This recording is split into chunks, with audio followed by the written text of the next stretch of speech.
বিশ্বনবী তাহাজ্জুদের সময় দাঁড়িয়ে যেতেন ছোট্ট একটা ঘরে, চাটাইয়ের উপরে বিশ্বনবী মা এসে শুতেন, গাদাগাদি করে জায়গা নাই।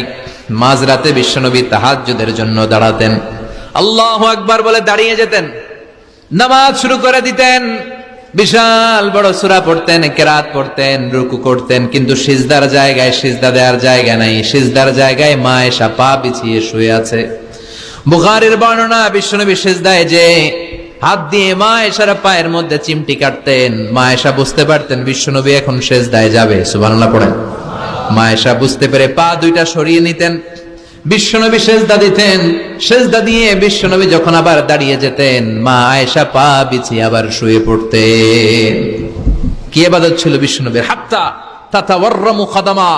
মা আয়েশা বলতেন বিশ্বনবী দাঁড়িয়ে থাকতে থাকতে এত সময় ধরে তাহাজ্জুদের সালাত পড়তেন, ওনার পা গুলো ফুলে এরকম টিউমারের মতো মোটা হয়ে যেত।